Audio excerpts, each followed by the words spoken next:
문명에 대한 설명 잘 들었고요. 여러분 이제 질문 키워드 준비해 주시면 되겠습니다.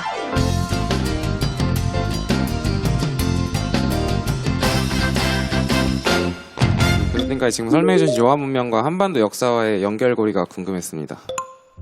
자, 이게 소화서의 빗살무늬 톡입니다. 동아시아에서 가장 이른 겁니다. 이런 빗살무늬가 소화서 시절부터 나오기 시작해. 이거는 우리나라의 초기 신석기인 문합리 쪽, 고성에 가면 문합리 쪽인 거기에 있는 빗살무늬. 그걸 똑같죠? 근데 이런 빗살무늬가 황하 문명 지역에는 없습니다. 그 시기에. 기원전 5,000년, 6,000년, 4,000년 이럴 때 황하 문명 지역에는 발견되지 않는다는 거예요. 그러니까 그 사람들이 한반도와 링크되어 있다는 걸 우리들이 얘기할 수 있는 거고. 흑룡화문. 흑룡화문화에서는 제가 아까 빗살무늬 토기도 당연히 나오죠. 소화서부터 나왔으니까. 빗살무늬 토기도 나오지만 결정적으로는 적석총이 나옵니다. 최초의 적석총이. 자, 적석총을 제가 보여드릴게요. 자, 이 백음장한 유적의 적석총인데 적석총이 가장 원시적인 거는 토광. 흙을 네모나게 시신을 묻고 위에다 돌을 쌓는 거예요. 그러니까 그게 가장 원시적인 건데 그런 가장 기초적인 적석총부터 어떤 것들이 나오냐면 이렇게 밑에 안에는 석관으로 묘를 만들고 위에 돌을 쌓는 석관 적석묘도 나온다는 거예요. 그 안에는 이렇게 석관이 되어 있어요. 보이시죠? 외부는 계단식은 아직 안 나오고 돌을 쌓아서 밑에 관은 석관으로 만든 거예요. 굉장히 발달된 겁니다. 근데 이게 8,000년 전에 이미 나오는 거예요. 가장 이른 겁니다. 그 다음에 홍산 단계에 오면 피라미드 적석총이 나옵니다. 3층으로 돼요. 한 변이 30m씩 돼요. 그런 것들이 수도 없이 나옵니다. 뭐 하나만 달랑 나오는 게 아니에요. 수도 없이 나옵니다. 그게 황하 문명 지역에는 없다고요. 피라미드 적석총이 없습니다. 여러분들 우리나라 고구려가 적석총인 거 알죠? 그죠? 뭐 장군총 많이 봤잖아요. 그죠? 백제도 적석총입니다. 초기에. 여러분들 석천동에 가면 백제 적석총 복원해 놓은 거 있어요. 그게 크기나 모양이 홍산 거랑 똑같습니다. 너무너무 똑같아요.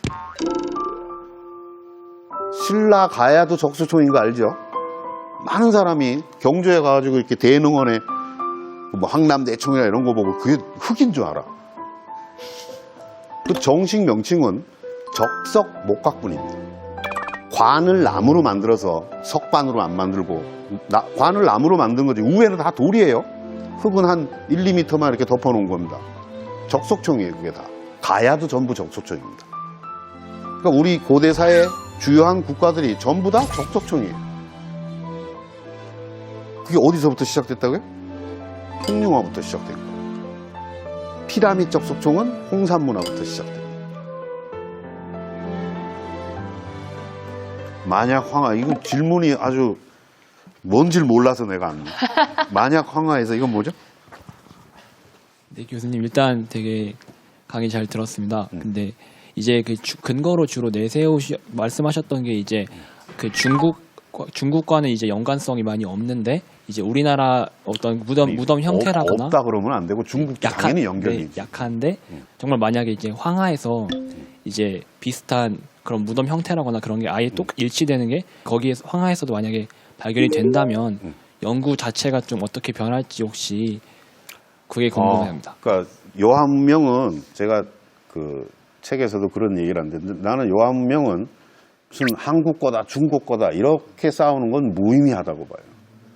근데 그 옛날에 무슨 중국이 있었어요? 한국이 있었어요.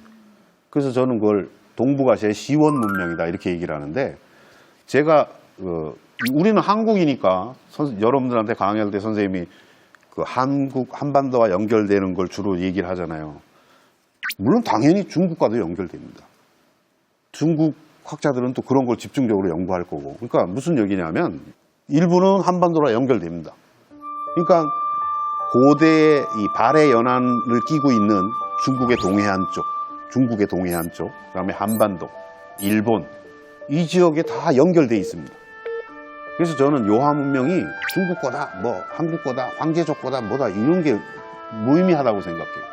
이거는 명실상부하게 동북아시아의 시원 문명이고 공통의 시원 문명이라는 거예요. 그래서 일부 요소는 당연히 중원으로 돌아갑니다. 그래서 그걸 제가 A자형 문화벨트라고 부릅니다. A자형. 그러니까 중국의 동해안과 한반도와 그다음에 상해 이런 쪽에서 해로로 한반도 남단이나 일본으로 연결되는 그래서 A자형 문화대라는 표현을 씁니다. 네, 감사합니다. 감사합니다. 자, 이제 두 번째 강연 이어서 들어볼 텐데요. 도사유적에 대해서 또 말씀을 해주신다고. 네. 하가점 하층 단계에는 문명 대국이 있었다고 얘기를 합니다. 그게 뭐냐 이거. 그게 고조선일 가능성이 있다는 겁니다. 나는 신화적으로 기록되어 있지만 단군 조선이 실존할 가능성이 굉장히 높다고 봅니다. 저는 개인적으로. 그러면 쑥하고 마늘 이야기는 그럼 우리가 어떻게 받아들여야 돼요?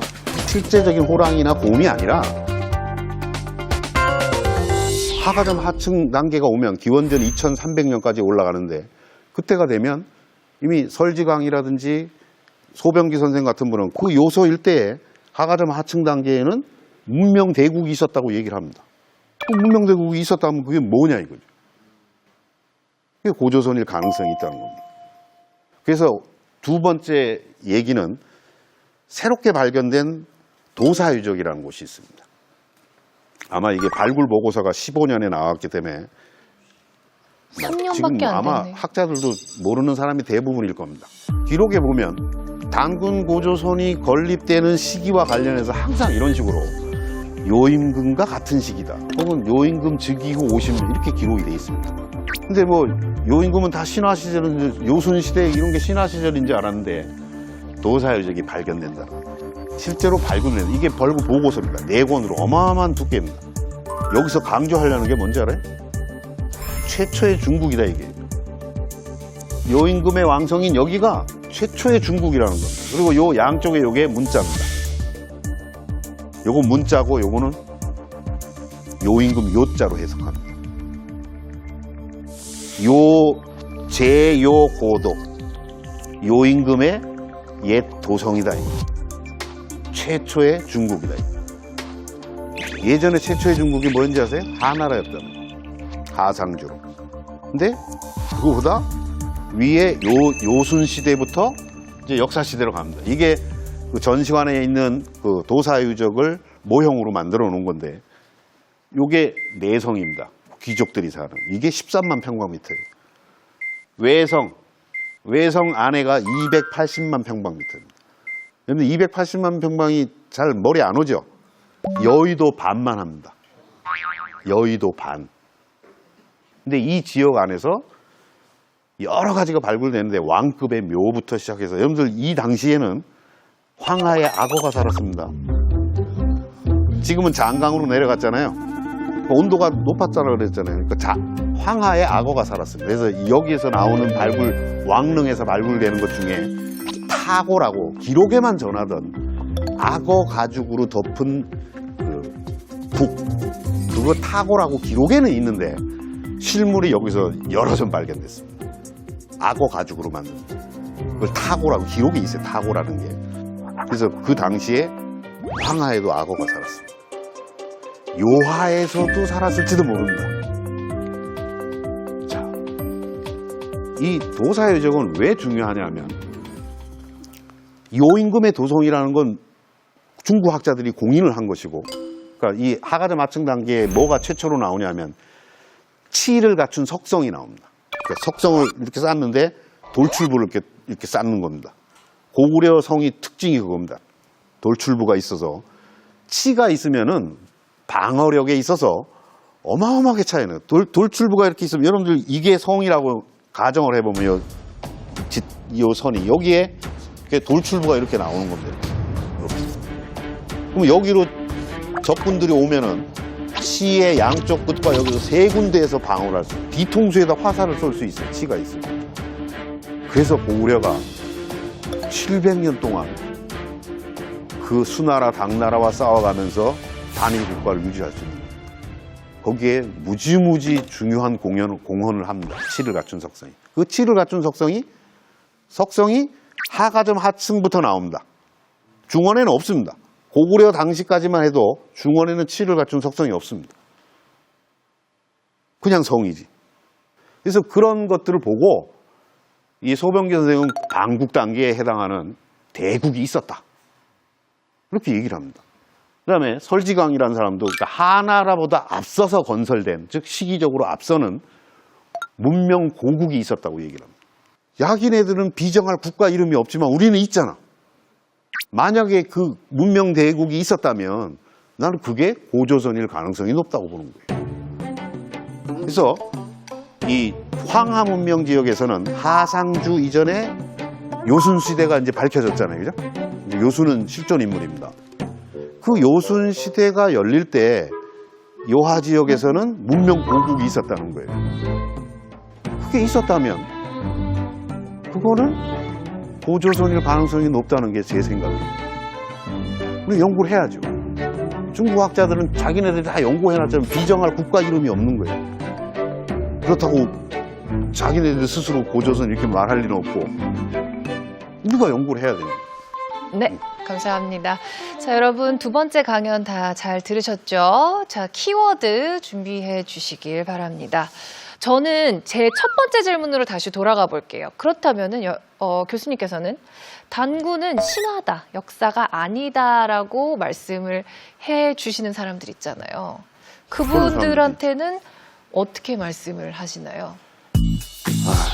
삼국유사에 단군 왕검이 세운 고조선이라 해서 단군조선으로 이렇게 기록이 되어 있는데요.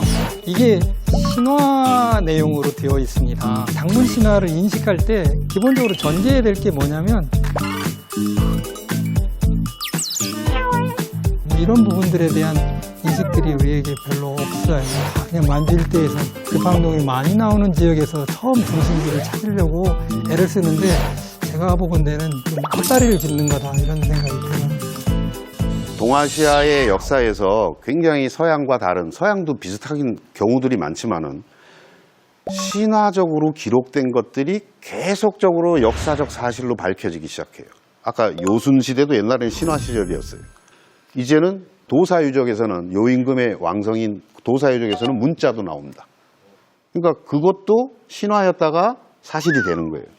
그 옛날 기록들을 사람들이 기록을 할 때 신화적으로 기록할 수밖에 없어요. 그러면은 쑥하고 마늘 이야기는 그럼 우리가 어떻게 받아들여야 돼요? 여러분들 그 고대에는 여하문명 지역에서도 토템들이 나옵니다. 호랑이나 실제적인 호랑이나 곰이 아니라 곰을 토템으로 하는 곰족, 호랑이를 토템으로 하는 호랑이족. 그러니까 그런 세력을 말하는 거지 실제적인 곰이 어떻게 여러분 그걸 돈 벌게?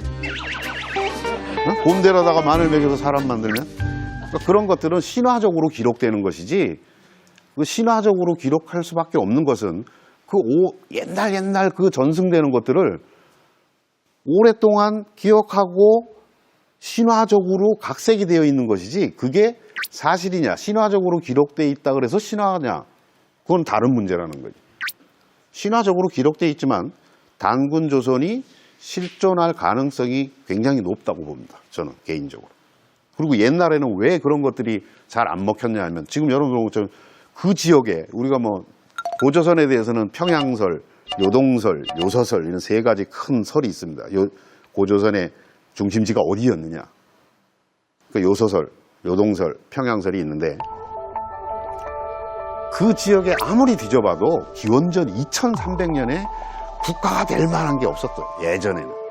근데 여러분들 지금 보는 것처럼 요한 문명이 발견됨으로써 2300년, 기원전 2300년을 전후한 시기에 이미 국가 단계에 들어가 있는 그런 문화나 유적들이 이미 다 발굴돼 있다는 거예요. 근데 그걸 비정할 국가명이 없으니까 그냥 문명 대국이 있었다. 하가점 하층 단계에.